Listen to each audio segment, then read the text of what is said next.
चिराग जी हैं कहाँ? चल कहाँ रहा है बुलडोजर? किन लोगों पे चल रहा है बुलडोजर? रहना करेंगे, अतिक्रमण करेंगे तो नहीं, तो आप समय देंगे ना। बिहार में अगर चिराग जला करके भी लोग चिराग पासवान को ढूंढेगा ना, तो मुझे लगता है कि इस मामले में चिराग पासवान जी नजर नहीं आएंगे। छुप गए हैं चिराग पासवान। बिल्कुल छुप गए हैं। लालू यादव का महुआ बाग वाला घर काफी चर्चा में, इसको लेकर क्या कहेंगे? क्या लालू प्रसाद यादव जी के पास एक अपना मकान, अपना घर नहीं होना चाहिए? इसमें पेट दर्द क्यों हो रहा है लोगों को? एनडीए वाले जांच होगी। अरे एनडीए वाले कह रहे हैं कि जांच होगी, तो एनडीए वालों पे भी ना जांच होगी? क्या उस मकान में खासियत है भाई? क्या खासियत है? बाउंड्री दीवार दिया हुआ है, 2 तल्ले का मकान है, कोई 10 तल्ले का मकान तो बना हुआ नहीं है। एक 2 तल्ले का मकान एक ब्लॉक में काम जो करता है कर्मचारी, प्यून जो काम करता है, उसके पास भी आपको मिल जाएगा 10 कट्ठे का प्लॉट, 5 कट्ठे का प्लॉट मिलेगा और आपको घर मकान मिलेगा। पंचायती चुनाव जीत करके जो लोग आते हैं, मामूली सा एक वार्ड का जो सदस्य होता है, उसके यहाँ भी आपको घर मकान मिल जाएगा। बिहार में लगातार जो है बुलडोजर चल रहे हैं। इन्हीं सब मुद्दों पे बातचीत करने के लिए हमारे साथ जो है राजद की प्रवक्ता है पूजा शेखर यादव जी। बहुत बहुत स्वागत है आपका। धन्यवाद। क्या कुछ कहेंगे? लगातार खास करके दलितों के घरों पर बुलडोजर चल रहा है। वही तो, आज बिहार में जो बुलडोजर चल रहा है, तो मैं तो पूछना चाहती हूँ कि चिराग जी हैं कहाँ? चल कहाँ रहा है बुलडोजर? आपने नोटिस किया होगा कि चल आखिर कहाँ रहा है बुलडोजर? किन लोगों पे चल रहा है बुलडोजर? तो चिराग पासवान जी दिख रहे हैं आप लोगों को। आज चिराग पासवान जी को फ्रंट पे आना चाहिए। दलितों के यहाँ चल रहा है ना? कहाँ चल रहा है? दलितों के घर पे चल रहा है। दलित के नेता भी कौन बन के बैठे हुए हैं यहाँ पे?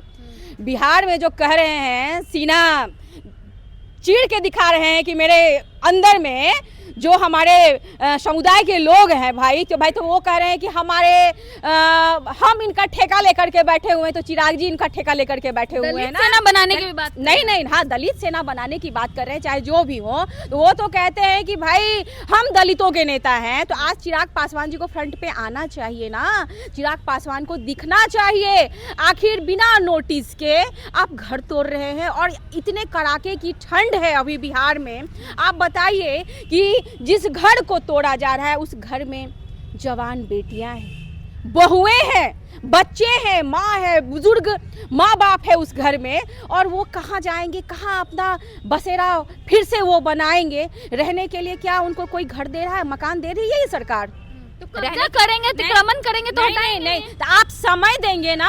आप समय दीजिए। हमारे नेता माननीय श्री लालू प्रसाद यादव जी ने इन लोगों को बसाने का काम किया था जब वो मुख्यमंत्री रहे। तो आप पटना में भी जाकर के देखेंगे, बहुत जगह, बहुत इलाके में आपको ऐसे पक्के के मकान मिलेंगे जहां ये लोग बरसों से लगातार रह रहे थे। और बिहार में ना जाने कितने ऐसे जगह आपको मिलेंगे जहां ये लोग को रहने का ठिकाना माननीय श्री लालू प्रसाद यादव जी ने दिया था। और आज जब हमारे लालू प्रसाद यादव जी ने बना के इनको मकान दिया, तो आज देख लीजिए कि ऐसा बिहार की स्थिति हो गई है, ऐसा हाल हो चुका है कि अब बुलडोजर चल रहा है। हमारे बिहार में आज तक बुलडोजर नहीं चला था। ये सरकार बनने के महज 1 महीने के अंदर ये यूपी का नकल करते हुए बुलडोजर बिहार में जो चल रहा है, तो इसके लिए तो मैं कहूँगी कि भाई हम लोग तो पहले भी इन लोगों के साथ खड़े थे, आज भी हम लोग खड़े हैं, लेकिन चिराग जी को दिखना चाहिए। बिहार में अगर चिराग जला करके भी लोग चिराग पासवान को ढूंढेगा ना, तो मुझे लगता है कि इस मामले में चिराग पासवान जी नजर नहीं आएंगे। छुप गए हैं चिराग, बिल्कुल छुप गए हैं। ना कोई स्टेटमेंट है, ना कोई उनका मतलब कोई आदमी आ करके इन लोगों को जो घर से बेघर हो रहे हैं, जिनका मकान तोड़ा जा रहा है, ढहा जा रहा है बुलडोजर से, खाने के लिए जो सामग्री होनी चाहिए, पहनने के लिए कपड़े होने चाहिए, कुछ भी नहीं इन लोगों के पास है। मतलब कि खाने के लिए ये लोग तरस रहे हैं, रहने के लिए तरस रहे हैं ये लोग, कि आज रात घर अगर टूट गया तो आज रात कहाँ हम लोग रहेंगे। ये एक चिंता का विषय बना हुआ है बिहार में। तो मैं तो कहूँगी कि अभी सरकार इनकी बनी हुई है, मिलीजुली सरकार बना के बैठे हुए हैं। तो आइए भैया, आप लोग सामने आइए, फ्रंट पे आइए, अपने समाज के लोगों को जो बेघर हुए हैं उनको ले जाइए, चाहे दिल्ली चाहे पटना में। इनके जितने जीते हुए विधायक आए हुए सब अपना अपना आवास खाली करवाएं और इन लोगों के रहने का इंतजाम करवाएं। सोशल मीडिया पे वीडियो भी चल रहा है कि महिलाएं कह रही हैं कि हम 10,000 रुपया लेके वोट दे के पछता रहे हैं। बिल्कुल बिल्कुल, बहुत सारे ऐसी वीडियोस आपको मिलेंगे और आप जब जा करके वहाँ आप उन लोगों का स्टेटमेंट लेंगे तो वो लोग रो रही हैं, कह रही हैं 10,000 के लालच में तो पड़ गए, वोट दे दिए हम लोग, लेकिन आज इस 10,000 के चक्कर में हम लोग बेघर हो गए। ये हकीकत बात है कि वो लोग पछता रही हैं। तेजस्वी यादव भी एक इंटरव्यू में कह रहे हैं कि 10,000 रुपया देकर ही वोट बिल्कुल बिल्कुल बिल्कुल, ये सच्चाई है और ये पूरा हिंदुस्तान जान चुका है इस चीज को कि बिहार में जो ये इलेक्शन हुई है, इस इलेक्शन में वोट खरीदने का जो काम इन लोगों ने किया वो 10,000 रुपया दे करके किया है। ये सच्चाई है, ये किसी से छुपी हुई नहीं है। और देख लीजिए, सरकार तो बन ही गई इन लोगों की, लेकिन यही है कि जो गरीब गुरबे लोग हैं इन लोगों को आज बुलडोजर चला चला के घर तोड़ा जा रहा है और आने वाले दिनों में ना जाने की और क्या क्या इन लोगों को सजा ये लोग देंगे। मैं तो कहूँगी कि ये सजा ही है कि किसी का अगर रेन बसेरा टूट जाता है, समझिए कि अगर आप जिस घर में रह रही हो और अचानक से वो घर टूट जाए तो कहाँ आप अपने परिवार को लेकर के रहेंगी। तो वही है कि इन लोगों का रेन बसेरा को तोड़ा जा रहा है। तो अगर तोड़ रहे हैं तो मैं तो यही रिक्वेस्ट करूँगी, जो यहाँ नए नए बुलडोजर बाबा बने हुए हैं बिहार में, उनसे मैं रिक्वेस्ट करना चाहूँगी कि भाई इन लोगों को रहने का आप लोग घर का इंतजाम करवाइए, कहीं ज़मीन इन लोगों को दिलवाइए कि ताकि ये लोग वहाँ अपना मकान बना सके और फिर से अपना जीवन नए तरीके से लाइन पे ला सके। पर मोदी जी तो बोले थे कि 2024 तक सबको पक्का घर देंगे जिनके सर पे छत नहीं। तो देखिए ना, 24 के बाद तो 25 आ गई ना, 25 के बाद तो अब 26 आने वाली है।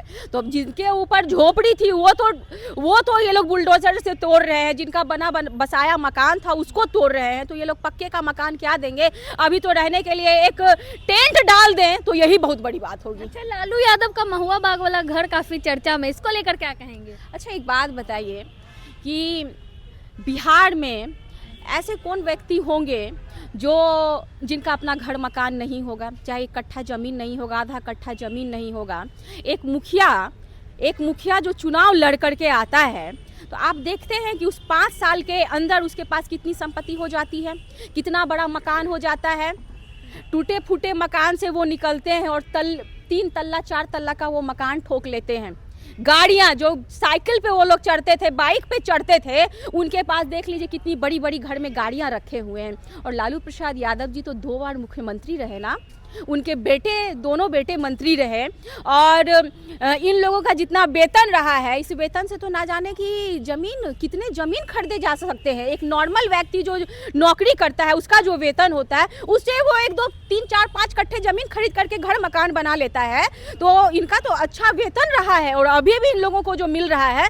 और उस समय जब इन्होंने ज़मीन लिया था वो ज़मीन भी बहुत सस्ती थी, अभी ज़मीन इतनी महंगी हो गई है। जिस समय ज़मीन इन्होंने लिया होगा, मुझे लगता है ज़्यादा से ज़्यादा 15-20 हज़ार रुपये कट्ठे वो ज़मीन होंगे। तो कोई बड़ी बात नहीं है। एक क्या लालू प्रसाद यादव जी के पास एक अपना मकान, अपना घर नहीं होना चाहिए? इसमें पेट दर्द क्यों हो रहा है लोगों को? एनडीए वाले जांच होगी। अरे एनडीए वाले कह रहे हैं कि जांच होगी, तो एनडीए वालों पे भी ना जांच होगी। उन लोगों के भी पास मकान और जमीन की कमी नहीं है, जांच तो उन लोगों पे होनी चाहिए। माननीय श्री लालू प्रसाद यादव जी अगर पटना में अपना कोई मकान बनाए, कोई बहुत बड़ा महल तो नहीं बना हुआ है। मैंने तो देखा है जितना ये लोग हाईलाइटेड बनाया हुआ है इस मुद्दे को, मैंने तो देखा है महुआ बाग में उस घर को। क्या उस मकान में खासियत है भाई? क्या खासियत है? बाउंड्री दीवार दिया हुआ है, 2 तल्ले का मकान है, कोई 10 तल्ले का मकान तो बना हुआ नहीं है। एक 2 तल्ले का मकान, एक ब्लॉक में काम जो करता है कर्मचारी, प्यून जो काम करता है, उसके पास भी आपको मिल जाएगा 10 कट्ठे का प्लॉट, 5 कट्ठे का प्लॉट मिलेगा और आपको घर मकान मिलेगा। पंचायती चुनाव जीत करके जो लोग आते हैं, मामूली सा एक वार्ड का जो सदस्य होता है, उसके यहाँ भी आपको मिल जाएगा, घर मकान मिल जाएगा। तो जो 2-2 बार पति पत्नी मुख्यमंत्री रहे, बेटे उनके मंत्री रहे, उन लोगों का तो चारों का वेतन जोड़ लीजिए तो भाई कितने मकान बन सकते हैं। इन सब चीज़ों, ये सब कोई मुद्दा नहीं है। एनडीए वालों के पास कोई मुद्दा नहीं अभी बचा हुआ है भाई। सरकार में तो आ ही चुके हैं। बस कहा ना कि स्टार्टिंग से ये लोग लालू प्रसाद यादव जी के परिवार के पीछे ये शुरू से ही लगे रहे हैं और चुनाव जीतने के बाद अभी तो सरकार इनकी है, तो अभी जिधर लाठी चलाना चाहेंगे उधर इनकी लाठी चलेगी। तो ये चाहते हैं कि भाई घर मकान जो लालू जी बना रहे हैं उसको मुद्दा बना रहे हैं। तो भाई इन सब चीज़ों पे आप ध्यान ना दें, जिनका घर मकान है उनका ही रहेगा। जिनके घरों में आप बुलडोजर चलवा रहे हैं उन लोगों पे ध्यान दीजिए और उन लोगों को रहने का व्यवस्था करवाइए कि इस ठंड में वो लोग मरे नहीं। मैं तो यही निवेदन करूंगी उन लोगों से। बहुत बहुत धन्यवाद। हमारे साथ पूजा शेखर यादव जी थी। बाकी तमाम मुद्दों को लेकर हमने इनसे बातचीत की। बाकी पूरी बातचीत को लेकर आप क्या कुछ सोचते हैं अपनी राय कमेंट बॉक्स में जरूर दें। धन्यवाद।